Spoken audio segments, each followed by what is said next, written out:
कहानी क्या कहती है सीरीज हमारा प्रयास है जनमानस में प्रचलित कहानियों में छिपे वैज्ञानिक तथ्यों रहस्यों से आप सबको रूबरू कराने का। इस श्रृंखला में हमारी आज की कहानी है राहु केतु की कहानी। ये कहानी देव असुर सागर मंथन के प्रसंग में आती है, जिसका वर्णन विष्णु पुराण, स्कंद पुराण, कूर्म पुराण आदि विभिन्न पुराणों में, यहाँ तक कि महाभारत और वाल्मीकि रामायण में भी आता है। तो दोस्तों शुरू करते हैं आज की कहानी राहु केतु की कहानी। कहानी कुछ इस प्रकार से है कि एक बार असुरों के राजा बाली और देवों के राजा इंद्र ने साथ मिलकर समुद्र में से विभिन्न रत्नों को निकालने के लिए उसका मंथन करने का निश्चय किया। इसके लिए भगवान विष्णु की सहायता ली गई। उन्होंने कूर्म अर्थात कछुए का रूप लिया, मंदराचल पर्वत को अपनी पीठ पर धारण किया, नागराज वासुकी को मथने के लिए रस्सी की तरह इस्तेमाल किया गया और असुर और देव दोनों मिलकर साथ में सागर का मंथन करने लगे। इसके फलस्वरूप धीरे धीरे उसमें से कई रत्न बाहर निकल कर आए। सबसे पहले हलाहल विष बाहर आया। देव और असुर दोनों उसके प्रभाव से व्याकुल होकर इधर उधर भागने लगे। फिर शिवजी ने इस विष को ग्रहण करके सबको इस संकट से उबार लिया। फिर निकली कामधेनु गाय जो कि ऋषियों को मिली, उच्चैश्रवा नाम का घोड़ा जो असुरों के राजा बाली को मिला, ऐरावत हाथी देवों के राजा इंद्र को मिला। इसके अतिरिक्त कौस्तुभ मणि जो विष्णु जी ने अपने हृदय पर धारण की और साथ ही उन्हें पांचजन्य नाम का शंख भी प्राप्त हुआ। कल्प वृक्ष एवं पारिजात वृक्ष दोनों स्वर्ग में गए, उनको स्वर्ग में स्थान मिला। रंभा नाम की अप्सरा वो भी स्वर्ग को गई। देवी वारुणी प्रकट हुई जो कि मदिरा की देवी कहलाती हैं, वे असुरों के पास गईं। उसके पश्चात सब गुणों से संपन्न देवी लक्ष्मी प्रकट हुई और उन्होंने स्वयं भगवान विष्णु का वरण किया।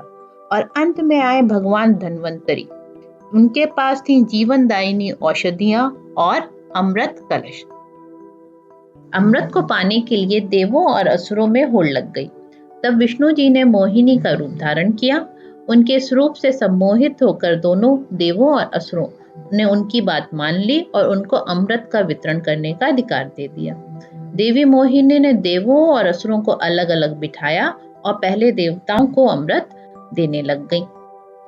सौरभानु नामक एक असुर ने देवी मोहिनी की ये चालाकी समझ ली और वो जाकर चुपके से देवताओं के बीच में बैठ गया और इस तरह उसने भी अमृत का पान कर लिया। जब चंद्रमा और सूरज ने ये देखा तो उन्होंने देवी मोहिनी को जाकर बताया और उन्होंने चक्र से उसका सिर धड़ से अलग कर दिया। किंतु तब तक सौरभानु अमृत का पान कर चुका था, इसलिए सर और धड़ अलग तो हो गए परंतु वो दोनों अमर हो गए थे।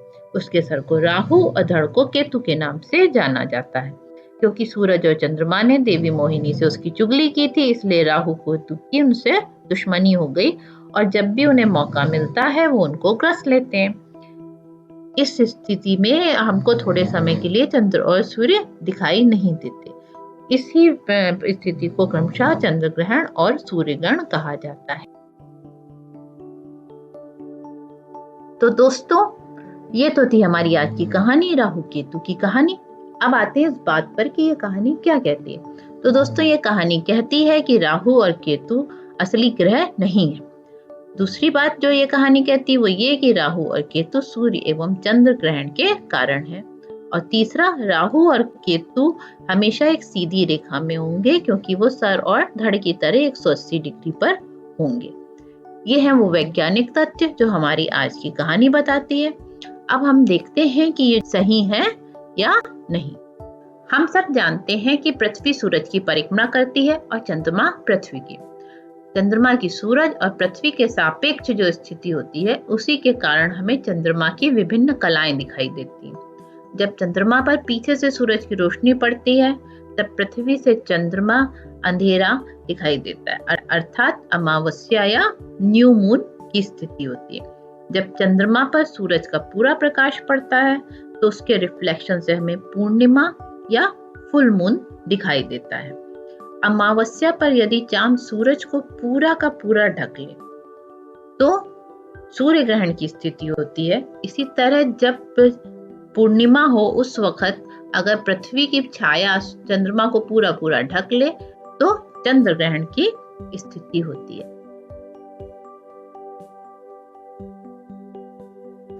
दोस्तों, वैसे तो हम सब जानते हैं कि सूरज पृथ्वी से आकार में कई गुना बड़ा है।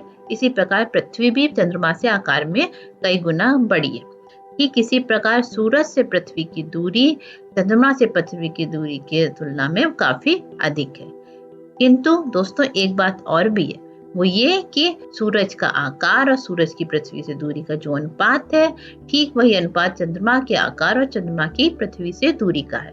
इस कारण से सूरज और चंद्रमा दोनों पृथ्वी पर खड़े ऑब्जर्वर की आंख में लगभग समान कोण बनाते हैं, सेम एंगल बनाते हैं। इसी कारण से पृथ्वी पर खड़े ऑब्जर्वर को हमेशा सूरज और चंद्रमा लगभग एक ही आकार के दिखाई देंगे। तो इसी बात को ध्यान में रखते हुए अब हम आगे बढ़ते हैं और आगे की बात करते हैं। तो दोस्तों, हमें ये ध्यान रखना है कि हमारा ऑब्जर्वर पृथ्वी पे इक्वेटर के पास होगा और वो वहां से सूरज और चंद्रमा की गति को अपने आकाश में ऑब्जर्व करेगा।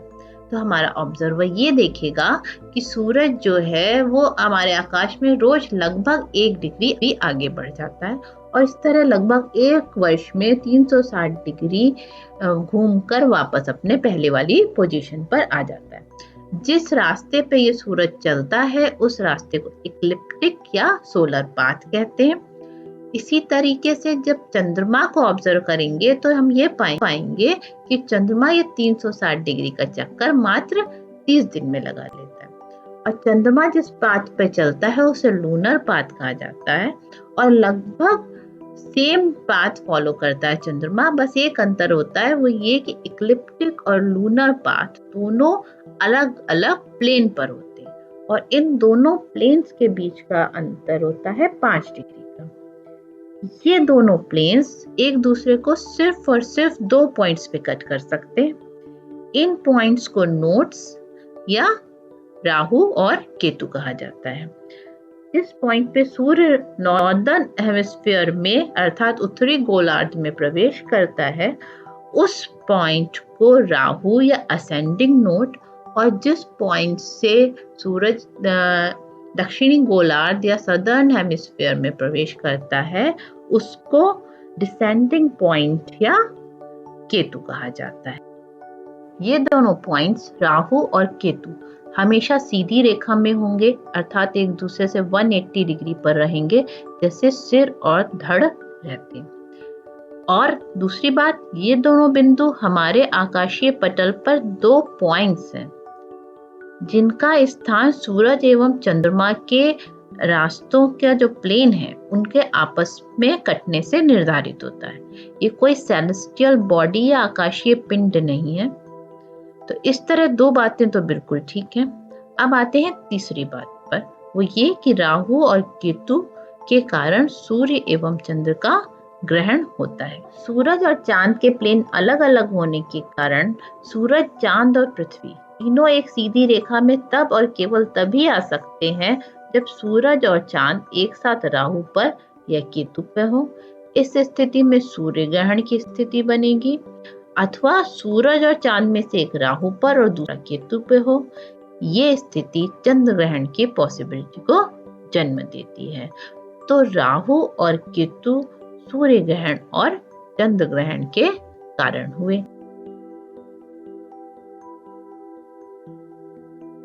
ज्योतिष शास्त्र में भी राहु और केतु को एक दूसरे के विपरीत चिन्हों से प्रदर्शित किया जाता है। ग्रहों की स्थिति दर्शाते समय भी राहु और केतु को हमेशा एक दूसरे के सामने के खाने में रखा जाता है 180 डिग्री पर। राहु और केतु के सर्प के शरीर और मुंह के रूप में भी दर्शाया जाता है। तो दोस्तों, ये तो थी हमारी आज की कहानी। अगर आपको पसंद आए तो लाइक का बटन जरूर दबाएं और शेयर भी करें। अगर आपके कुछ सुझाव हो तो कमेंट सेक्शन में दें। अभी चलते हैं, फिर मिलेंगे एक और कहानी के साथ। नमस्कार।